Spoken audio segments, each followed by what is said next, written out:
good morning for some, good afternoon for many, and good day for everybody. I hope everybody's having an awesome day today. It's a happy Friday.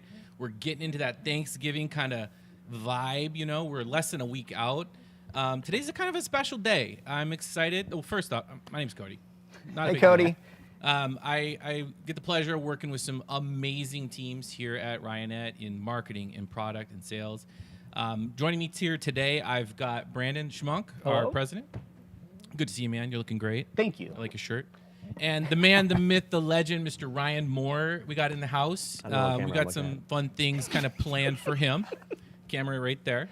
And we're gonna have some fun. We're gonna talk a little bit about the past. We're gonna talk a little bit about today. And we're gonna really focus on, you know, how special this community is, and what we're super stoked to do each and every day to empower our customers, our printers to do even more in their own local community. So, you know, every kind of like superhero has their kind of like an origin story, right? Every superpower kind of like, you know, came from something. And Ryan, when I think of you, man, I think of YouTube. I always have. I think a lot of people do. And I was hoping if you could, you know, share that origin story of where it came from, how you found it, like what it was then and what it is today. Man, that was a long time ago. It was 2005 range. So we started the business in 2004 officially. Before that, Brandon and I were printing T-shirts in our band, and I was selling kits on eBay to fund tours. In fact, we used to make these kits out of wood. Sean, who runs screenprinting.com now. Sean Zimmerman was our first team member, and neither me, myself, or Sean are very good craftsmen at all. By the way, this is a beautiful set. Like, you get to see all these amazing videos. The marketing team has done an amazing job putting the set together. If Sean and I built this, it would not look like this. So we actually sent Brandon a press once, and he just threw the press in the garbage and said, I'm just going to put the screen on the table and print shirts. But luckily, through that, we ended up starting a website, and Sean got hired on, and we started a business. Brandon wasn't involved in the business at the beginning. We were still in a band together. But through that, it's like really hard to teach people how to screen print over the phone. I can imagine, yeah. Yeah, like, oh no, you need what's your squeegee jingle? Like, well, I think it's this. I'm like, oh, it doesn't sound like, what does it sound like? You know, impossible. Push so harder. We started making videos immediately because it was just so hard. And we would take these videos, burn them on a DVD, and we'd stick it in the kit, and then we'd send it out. And then if we needed to, we'd mail it to them. And so our first official DVD was like 3 discs long. It was like 9.5 hours. It was filmed all at once. I wore the same clothes for 4 days in a row. You filmed it in our garage? No. Oh, wow. That was the first like temporary DVD. The actual first official A to Z, How to Screen Printing 101 DVD was filmed in a little office building, which was also our first classroom. Oh, okay. And we used 500 watt halogen lights to light the set. And so it was just hot and sweaty. Horrible lighting, horrible quality. I think it was 480p. And somebody along the course of time took one of those DVDs and ripped it and put it on YouTube. Okay. And our first form of marketing was, we used videos to help people. We didn't use videos to market at all. Oh. And so we used pay-per-click marketing and SEO marketing, and we'd always track the back-end analytics of our website, where traffic was coming from, where orders were coming from. I started seeing these orders coming from this website called YouTube. Like, oh, I think I heard about this. Like, I think Google just acquired them, or looking at acquiring them at the time. And I was like, this is sweet, because we would pay for everything else. We'd pay to get advertised. Right. We'd pay to get our SEO better. And then this was free. It was like, oh, sweet. And plus, we didn't have to mail them anything. So at that time, I'd also invested, one of my other friends did a movie and invested in his movie, which completely bombed. And the guy who made the movie, his name is Nick Hagen. He was a video producer. Shout out to Nick. Yeah. And he came and said, hey, I really don't want to work at Best Buy again. Why don't I come make videos for you? And I was like, oh man, there's the YouTube thing that started. We could make all these videos on YouTube. And so I think around that time, we officially started a video team and then started making YouTube videos. And I think it was 2006.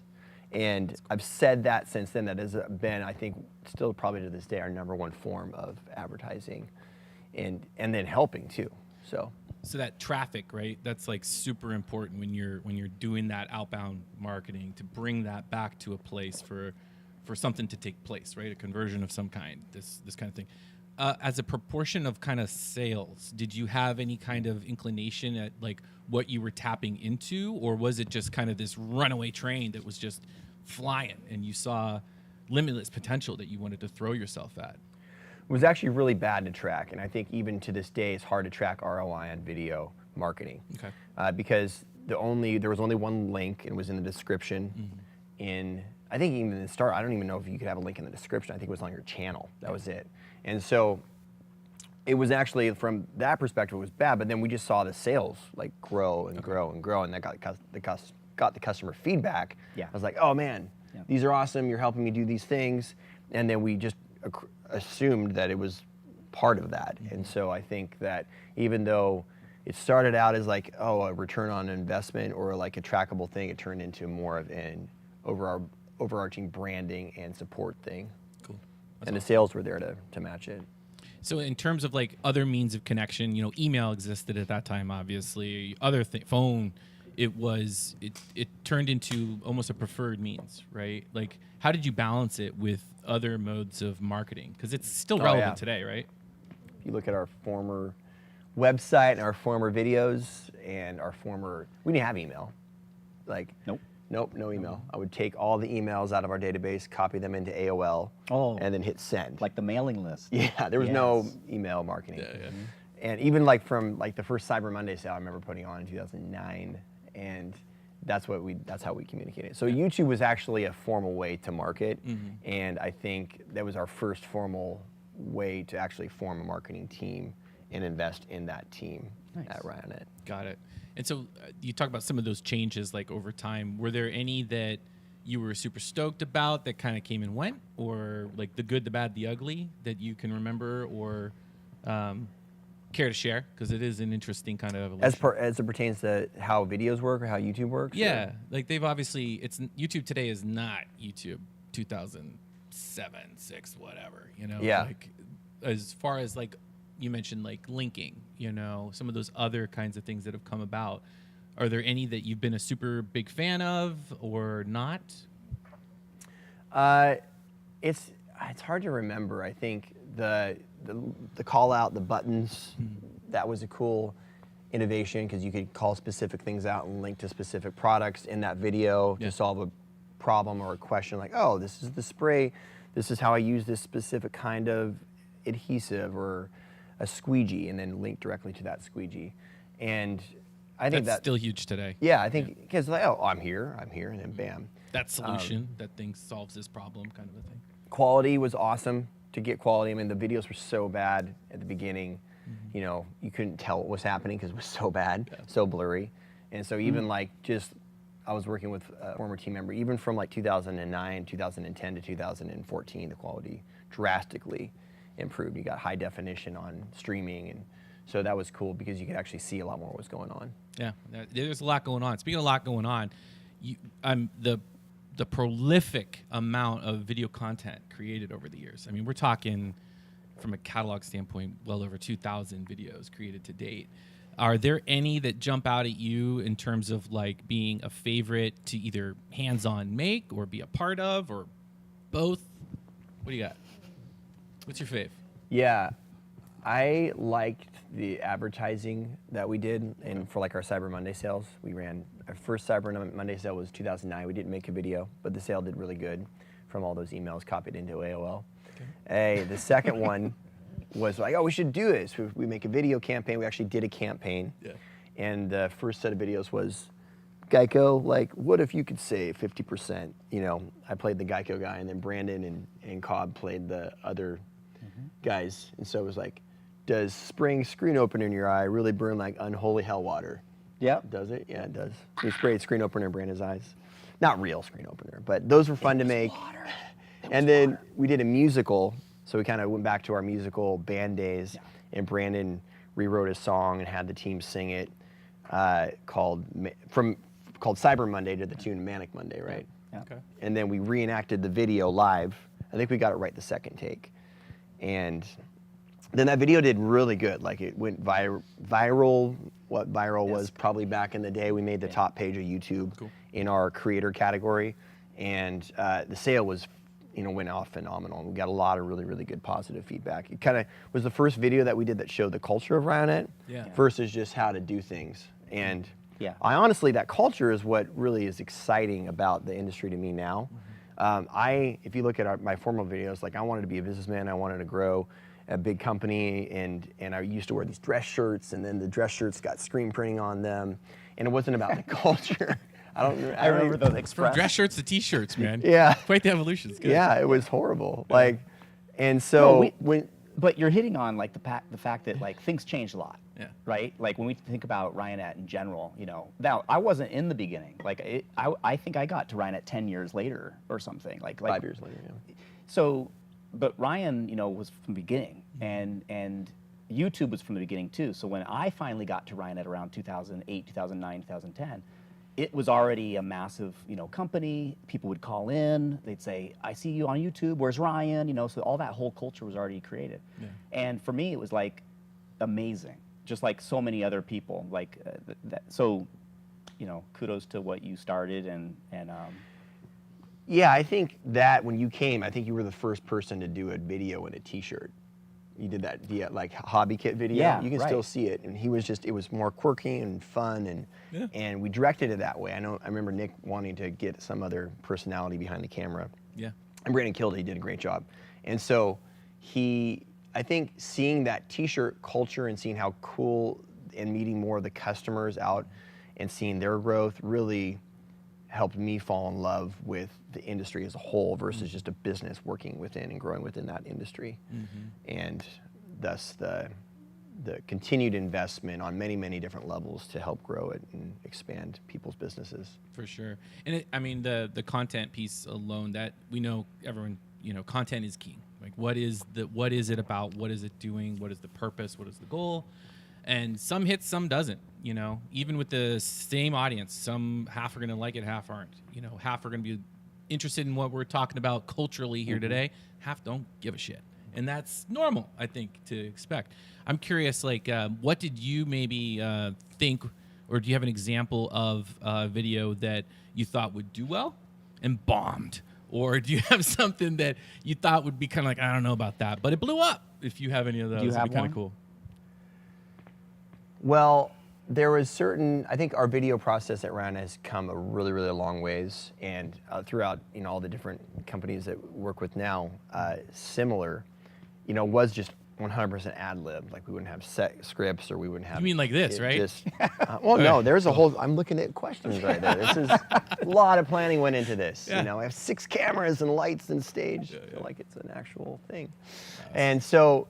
That didn't used to happen, and so we started to progress along those ways as we expanded the team and hired more videographers and producers. And so, the biggest shoot that we did was that's what I was thinking. In LA. We hired the chick. It was another Cyber Monday video. I hired the chick, the Case of the Mondays girl from Office Space. Office Space. Yeah. Yes. So I found her through IMDb, and then paid SAG rates, brought her out, and then did this huge shoot.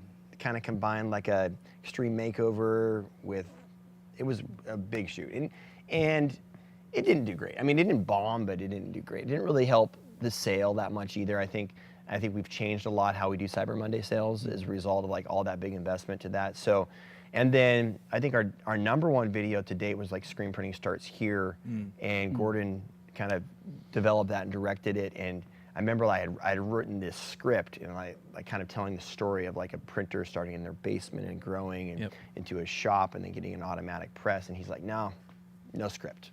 Like we're just going to do it without just music. Yeah. And I think that video's gotten like a couple million views, over time. So it's like no music, just telling the story through visual and sound. I think the music got killed. So if you watch the video now, it's just.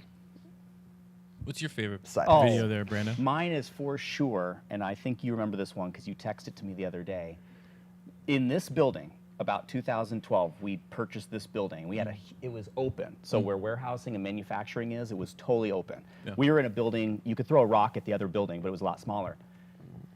It was coming into Cyber Monday, and we thought, we're going to go big. We're going to get every single person that works at the company into this video. And we went like Daft Punk style. We built a set. I worked on a song for a month and a half. Oh my gosh. It was an amazing song, by the way. please was the check out ROI? the video. But that video, it was the funnest thing to do. We had like a party. We had so much fun. Everybody was involved. Kids, family came in. The video didn't do that great on YouTube, but it was so fun, and and our team talked about it for 10 years. The cultural impact to the team. That's a really cool thing. Best video performance, surprisingly, was like just pull out the camera and like, hey, Mark Berryman, how do you print white ink on a sweatshirt? Go. Go. And he's like, this is how you do it. And Shout then out like Mark that video Berryman. is like millions of views. Like Yeah.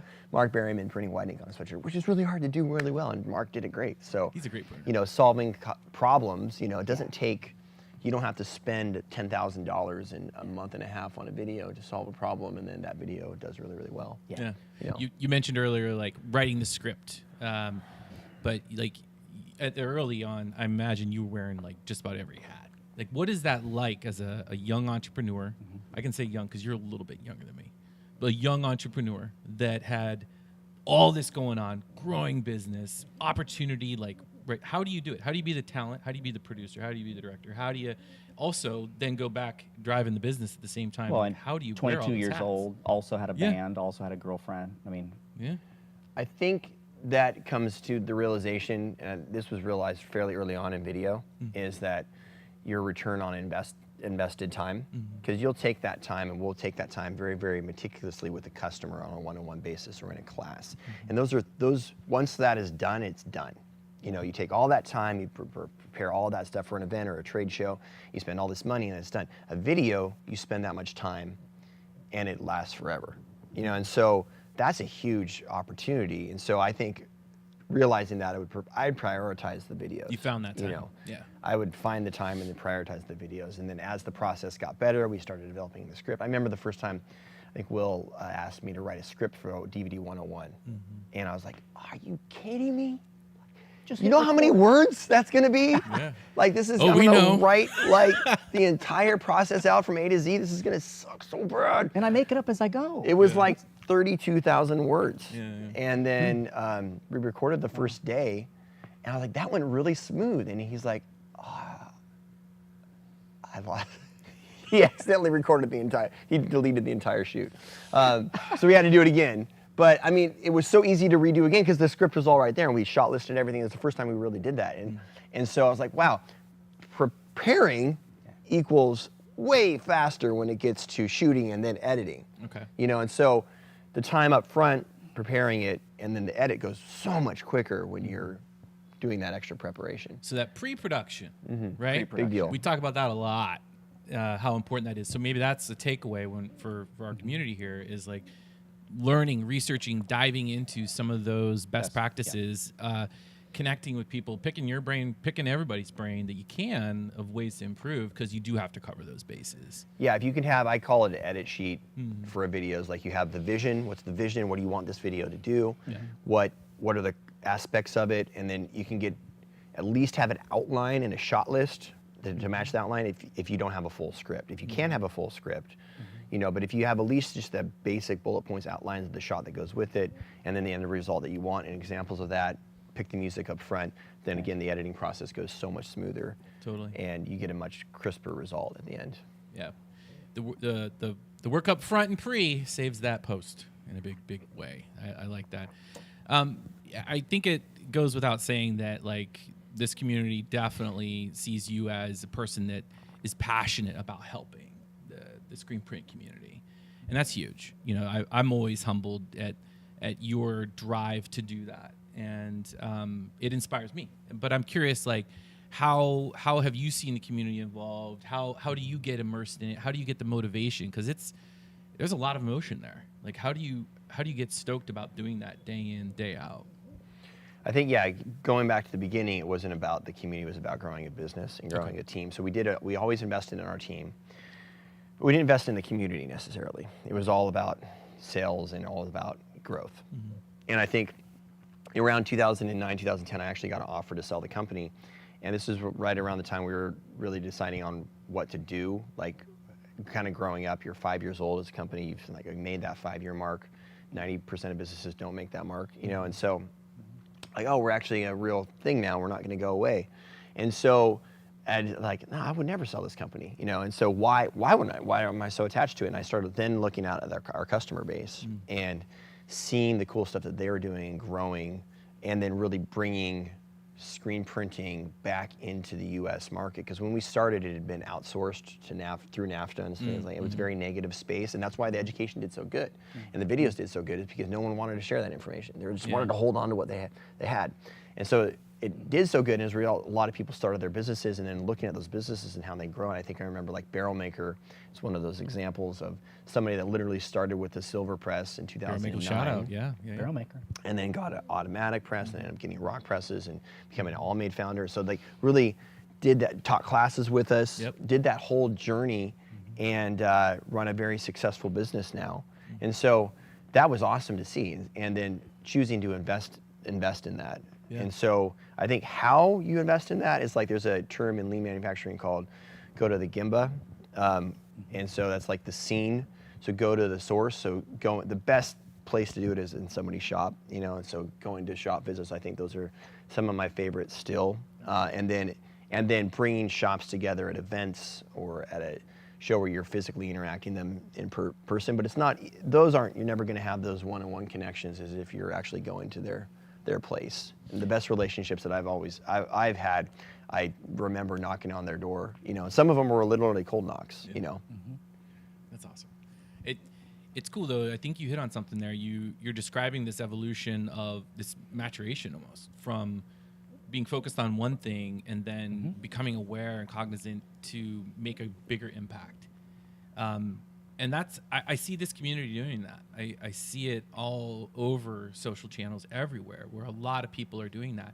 Do you feel that it's being picked up and like the torch is being passed and people are running with it in new ways, exciting ways? Like what do you like about that positive flow?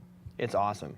The community is so open to helping. It seems completely contrasted to what you were describing. Right? Yeah, the beginning was like none of it, and they're collaborative. They're sharing ideas. They're sharing team members. You know, even like, and a team member wants to move from this area to this area. Like, oh, I know this great shop you should go work at. And so, I think like being at these workshops or events, seeing that come to life, and seeing the relationships and connections, and the overall growth. Like this industry we're growing really fast. You know, print on demand is helping accentuate that. But overall, there's about $250 billion of graphic fashion apparel sold annually in the U.S. alone. And our current market segment as decorators are only doing about 25 million of that, including all the print on demand growth, even the Amazon stuff. So we're only 10% of the overall market. So it's not a competitive space. We have so much, and when you get that personalized shirt, or when you get that something that it means something to you, and then you educate them to do it really well, so it turns out good, and they wear it for a long time, and it means something, then we as an industry and as decorators can set ourselves drastically apart from the other $225 billion of non-faceable, non-personable items that are sold, and have a lot of room to grow together. There's a healthy dose of friendly competition there. Brandon, I know you feel that. Like, do you have anything you want to add there as far as like what you've been stoked about? Yeah, I do. So what you hit on as far as there's like abundance versus scarcity, and that's a huge thing that I've been reading up on lately. You know, I think that as Ryan's describing what maybe the industry was, the community was before, was definitely living in that fear of competition. I can't share, because if I share, then I'm going to get hurt. Right. And I think that through the efforts of Ryonet, through the efforts of the other folks who've been involved, that has changed quite a bit. And you see people that are living more in that safety, and there's so much more to have. Then that's when you share. And that's really, really cool. And I'm passionate about that. I can't articulate it as well. I think you did a pretty good job. Okay. Yeah, I dig it. Thank you. I dig it. And that's a gratitude thing, right? We all feel that. We want to carry it with us and apply it to the world around us. I think that's something we all share. I'm also curious, you know, in this community, these specifically, you know, our printers that are, you know, working day in, day out. I'm curious, Ryan, like, what have you seen as far as like who has made the biggest impact on you? Who are you grateful for that impact? And then who are you who do you know that you've made an impact on that, and you felt that gratitude in response, and that kind of like positive flywheel? Well, I think so. Just this community in general is awesome. Like compared to like, because I've spoke at tech conferences before, and then even different other segments of the decorated apparel industry, like the promotional products industry and things of that nature, getting involved with that more on the all-made side. I think screen printers are very, very unique. You know, they don't come into this industry with, or decorators in general, with big egos, you know, and they are, like we've talked about, the ability to connect and share, but they also like to have a lot of fun. And so it's a fun place to be involved, a fun place and when you're having fun and when you're seeing that collectiveness, you as a manufacturer or you as a distributor are more apt to reinvest in that and invest in the community itself. So I think it's a very worthwhile community to continue to invest in, time and money and resources. So I like to think that the screen printing community is where work and play can be together, right? It's where art and business can come together too. So there's this mix match of really talented people that don't tend to leave the industry very often. Oh yeah, once you get ink in your bloods, it's like super glue. It's not leaving. People always come and like, I'm getting out of business. Like, Sure. Okay, John. See you next month. Yeah. He's coming back, and then come back. So yeah. But that positive impact in the spirit of, you know, being a week out from Thanksgiving. Yeah. Like I'd like to hear if you felt comfortable sharing, you know, a story of how you've positively impacted a printer. I know that's sometimes kind of, you know, I don't want to talk about what I did or whatever, but then I want to hear how someone impacted you. You know. Well, I think there's so many stories. Like I think from this industry and from going to shops and investing in it, I've developed lifelong friendships and relationships with people, and that's been awesome to see and to be able to go. I remember like growing up, my dad would be like, he'd had friends everywhere because he's very outgoing, talkative guy, and also very in a religious circle. Sure. Shout out So to Jim. we'd be getting like Florida, like, oh, we're going over to this person's house for dinner, and we're going to stay at this person's house, and now I'm like literally the same. Like they're like, where are we staying? I'm like, oh, we're gonna go stay at John from Logo Daddy's house tonight. Right. You know, it's like Not weird at all. like a family. Yeah. You know, and so he took a class in L.A. from Ross back, bought a Riley 88, had a big shop up in Spokane, and I couldn't specifically remember the story, so I had to reach out with him and connect. And his shop burned down, like just to the ground. There's been a lot of these stories that shops have burned down, and there's been a lot of amazing stories that have come out from that.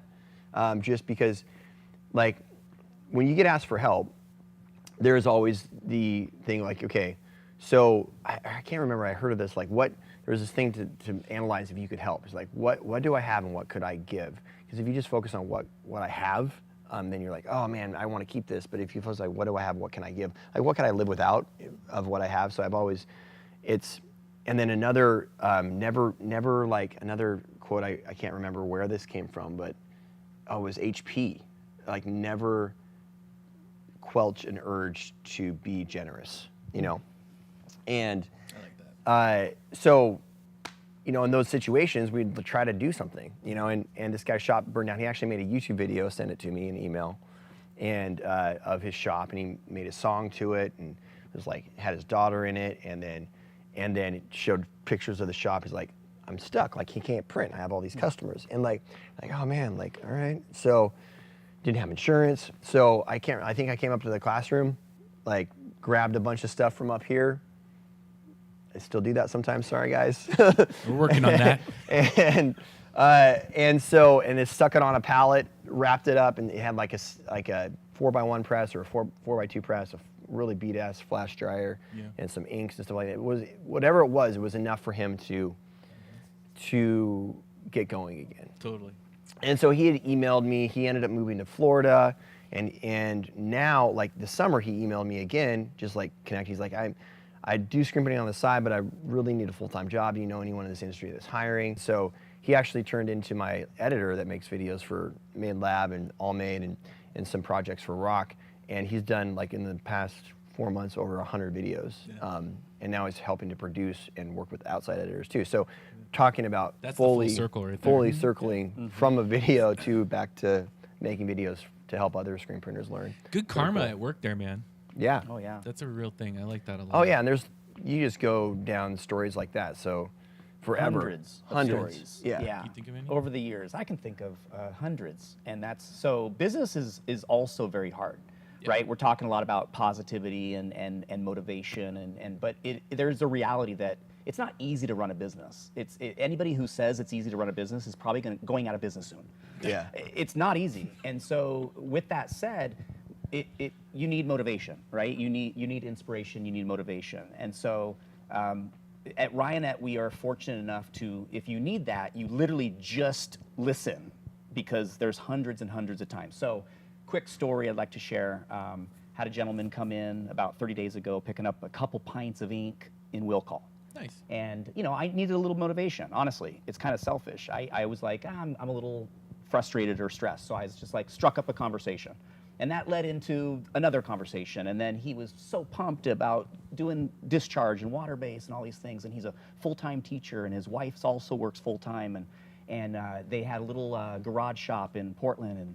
And they were struggling, because it's not easy to learn printing. Yeah. Screen printing is not the easiest thing to just, nobody wakes up and or nobody was born knowing how to do it. Right. So yeah, we talked for an hour. I hooked him up with a couple people in here that could help him out. He went home, motivated, pumped, texted me that night, and with a shirt on. And I'm actually gonna get a little emotional because It's cool, man. He said, look, my wife and I were actually gonna stop printing. And every time I talk to Ryonet, there's somebody who keeps us going. Nice. So that's when I say there's hundreds of stories, Yep. there are There really are. Yeah. thousands. I like that. And then you were able to pump that back into the team, right? You were able to share that, because I remember you sharing that story. Absolutely. And I appreciate you sharing it today and being a little vulnerable, and that's good. Because we should all be trying to pump that positivity back out. There's enough negative crap in this world. We need to pump the positivity. Being in a position where a little effort helps people motivated enough to keep going. Yep.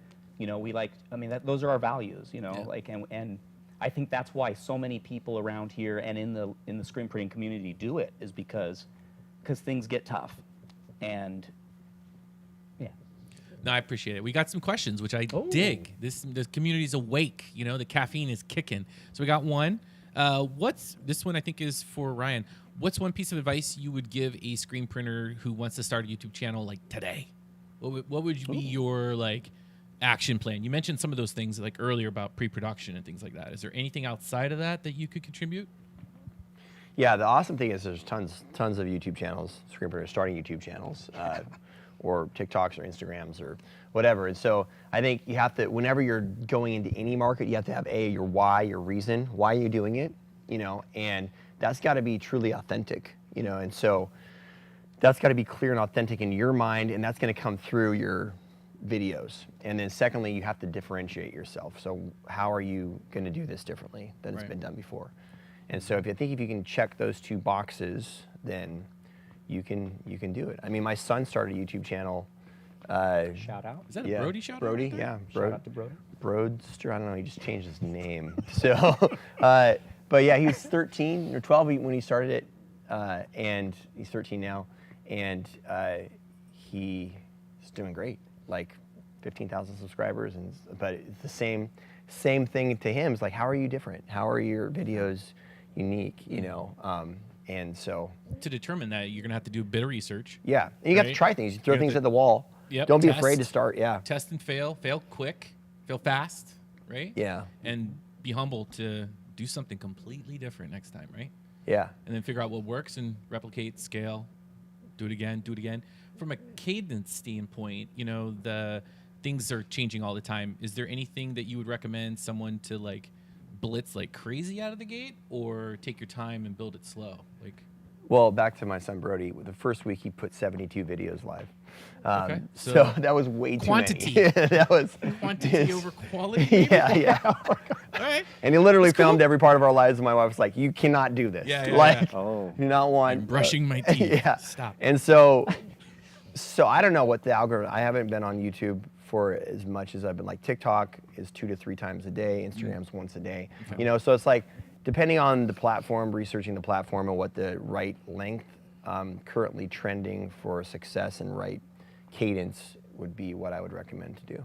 Cool. We've got another question here. Why isn't Ryan in many Ryonet videos anymore? Yeah. Well, so I think this was a question on the pre-script. Was it? Okay. That like, what is it to be the this a hat plant? or the face of the video Oh, okay. Okay. of your company? You know, and then what's the upside and downside to that? So I'm going to start with that, kind of circle back to that original question. I think that there's a blog that's going out afterwards that'll be in. So I think for a entrepreneur or founder, it's ego plays into it, but also like you're probably the most likely to be the face of the company in the video. You're probably the one who's going to put themselves out and put the risk out the most, just because you're the first one there, right? And so I think that's just a natural thing for somebody to do.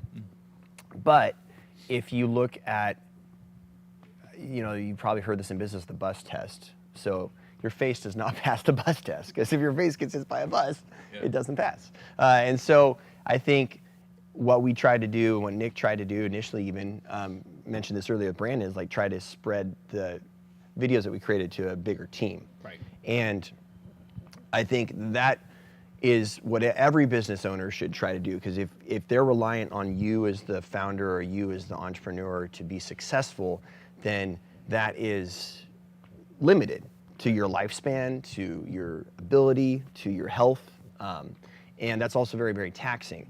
So in writing that response, I never put these two things together. Like the definition of success is succession, you know, and literally the word success is in succession. And I never like, whoa, that's crazy. So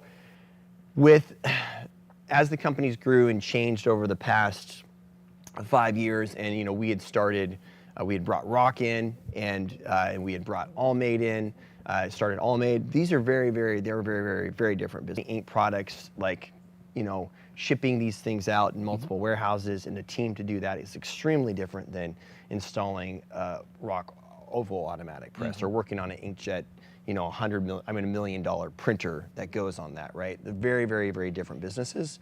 Those businesses need different support systems and teams to build that, which is 100% different than manufacturing this $5.50 t-shirt, you know, in an eco-friendly way, you know? So what we decided to do pre-pandemic is to allow those businesses to grow and focus and find partnerships in those businesses.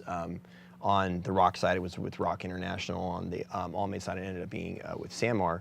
And so as those things happen, those are new business units. And so I really stepped out of my role at Ryonet in the active CEO role or the active management role, kicked that over to Brandon. So how weird was that? That was really hard. I mean, Yeah. it was really hard with the videos. Yeah. You know, being like, wait a minute. You're filming today? Yeah, they're like, Without hey, me? you know? And so, I'm the face. and Can I see the script?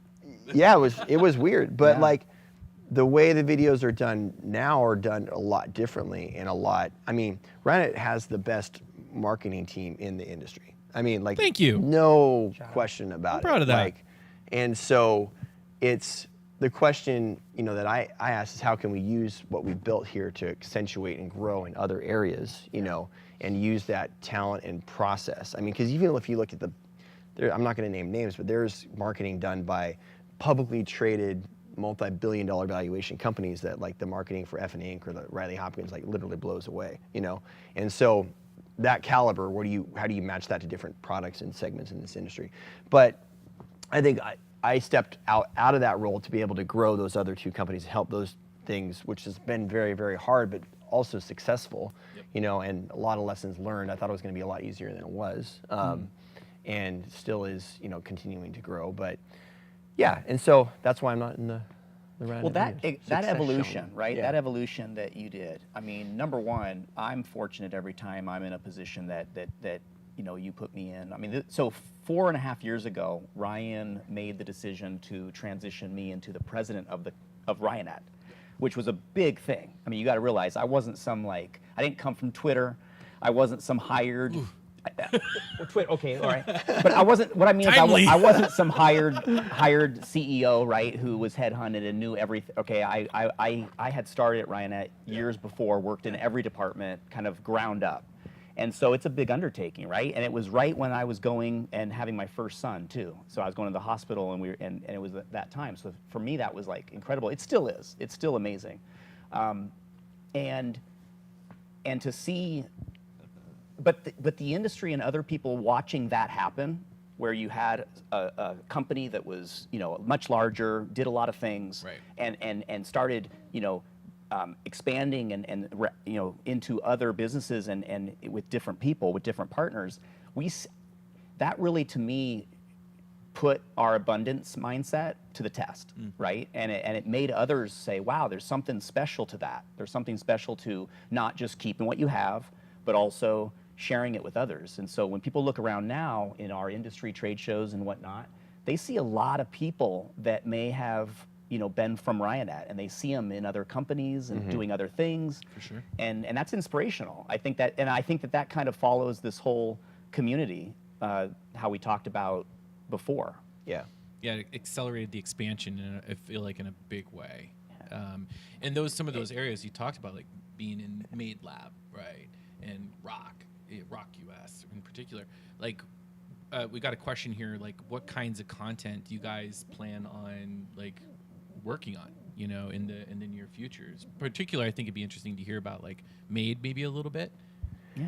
Yeah, I think, well, let me step back and talk about that. Like, I think Ryonet was such a fast and disruptive growing company, and still is. Being in here, you could only look at it through this lens. Right. And it was a very competitive lens, because what we do every day is fairly competitive, right? And so there's a lot of other websites that sell screen printing supplies. There's other people that make videos, and we would live and die based around that. Stepping out of that has really, because everyone wears a t-shirt. And that's one thing I love about Allmade is every single person wears a t-shirt. I can talk to the flight attendant, you know, on an airline about, Sure. you know, eco-friendly t-shirts. So stepping outside of that has really opened up a lot of, like, how big this industry is, you know, and how the decorators and then the suppliers, the manufacturers for the decorators are just one part of it. But this is a very, very big place. So that's been a really cool thing to be a part of.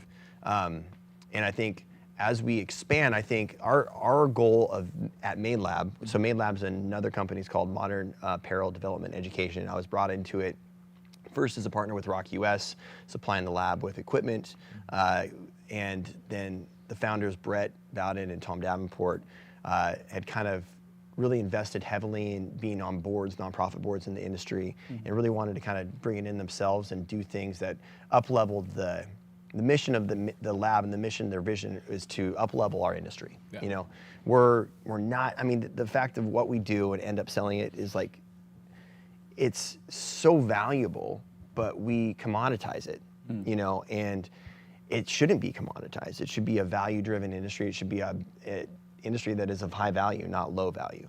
And so that's the overarching goal. And to do that, tying those different pieces and seeing the industry as somebody who's ran a screen printing shop, you know, somebody who's ran a contract screen printing shop and then helped promotional products companies up-level their brands, from what Tom did at Apple and Tesla and the biggest companies in Silicon Valley, and then being at it from a manufacturer's level, from the Allmade level, from the Bella Canvas level of like, this is what goes into knitting the shirt and the yarn process, and then also being in it from a brand level of like, this is what goes into it from designing the shirt. There's so many different facets of the industry. If we help a decorator understand more about how the shirt's made, we help the manufacturer understand more about how it's decorated, and we help both of them understand more about the end consumer and the brand that ends up developing into doing that, then we can all live together. And again, the market that we're in, we're not, there's this huge abundant opportunity for all of us. And even if there's a recession and the market shrinks, the overall fashion market sold,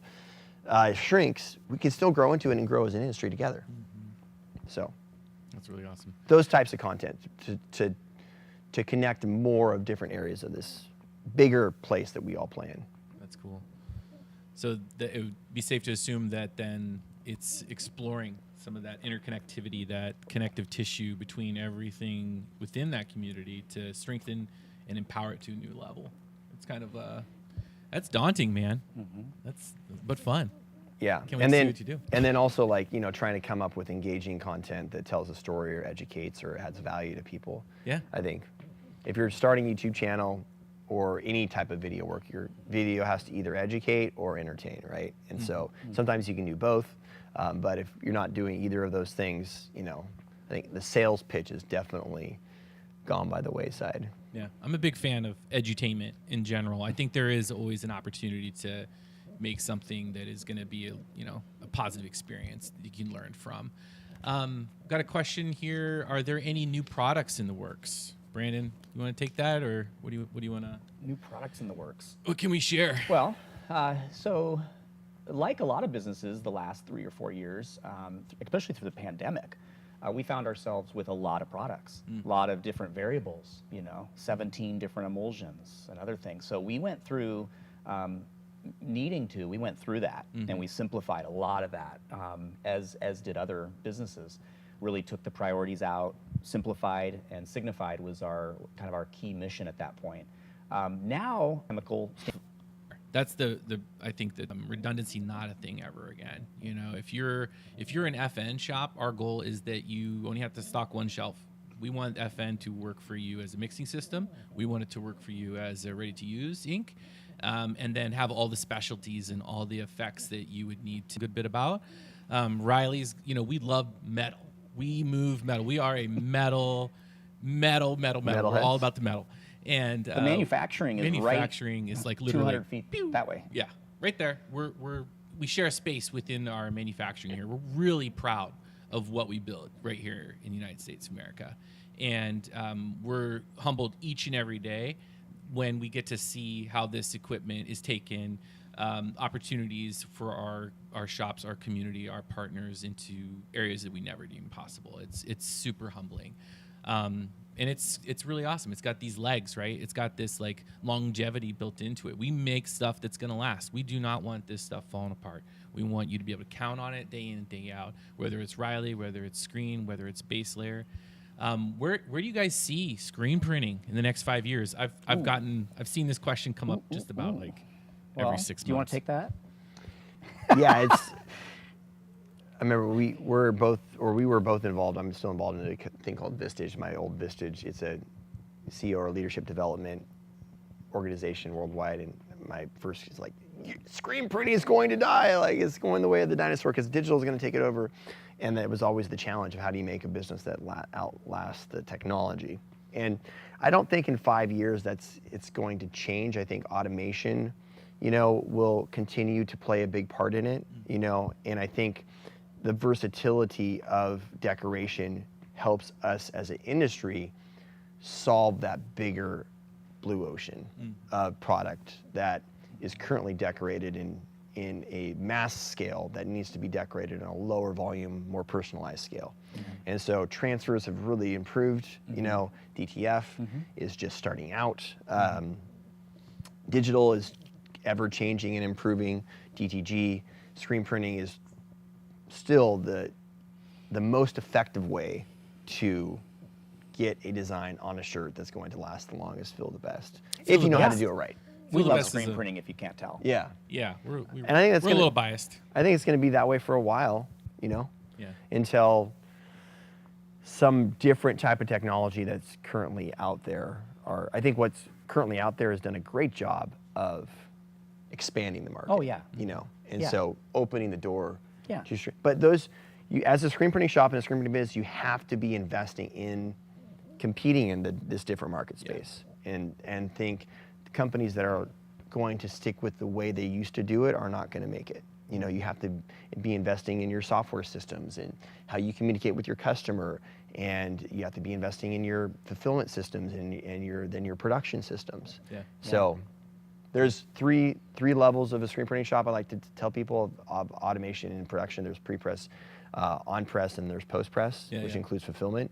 Yeah. And companies that are investing in those things are, typically, if they do it right, they could have 5 times the amount of revenue per team member that companies that are just stuck doing it the old way. Mm-hmm. That's cool, man.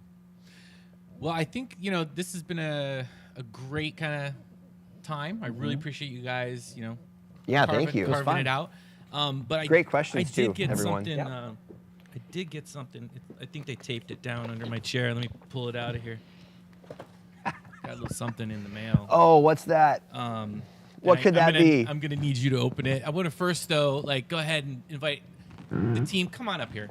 Get up here. All the people that have People made some don't realize the amount of energy and dedication that goes into Are we moving chairs out of the way? things like today happen, or anything that we do. And Ryan, I want to hand this to you. But on behalf of the team, please open that damn thing up. Scoot together, scoot together. We've scoot together. been waiting a long So this time. is the production team. This is also a lot of the people that have done videos throughout the years. Where's Mark Berryman at? Where's Mark? Where's he at? Oh, come on, Mark. Mark will come. All right. I need to learn. Whoever's talking to Mark, give him a hard time. I need to learn. Squish Oh, little Mark Berryman. Together, Mark. Hey, Mark. I called out your how to print white plastic on a black hoodie. Bring him in tight. Sorry. I faked it. What? No, you did not. Killed it. This is So a milestone long in the making. what is this? The silver play button Yeah. for 100,000 subs. Sweet. Wow. There it is. Wow. This- Woo! Woo! Is that our thumbnail? This is proof that I have street cred with my 13-year-old now. Even though he reminded me, he's like, Dad, you don't even work around it anymore. Oh yes. I'm like, all right, so this is yours. So you're gonna. What are you gonna do? Put it right up there on the wall, or like? It's gonna live in this Yeah. set for sure. Yeah. 'Cause Screen print on it. it's part of. Are you screen? Yes. So you're gonna screen print on it. I Yeah. want to see how is this printed. That's a great idea. I like it. I don't think that's been done before. Customize it That's a a bit. first. That you should definitely screen print on it. And then we Oh. could do a video on how to screen print on metal, which is super fun Start writing and the script. stinky. Yeah. Get some epoxy. Get some NASDAR out here. Well, yeah. we really appreciate you, man. Like for real, starting it all. We wouldn't be here without you. We're super stoked that you're proud of what we're doing. But ultimately, we couldn't do it without this community, and we appreciate being a part of your lives and bringing us into your lives each and every day. So on that note, maybe we just say, hey, what do you think? Hey. Have a great Thank one. you. Happy Friday. Happy Thanksgiving. We'll see you on the flip side. Yeah.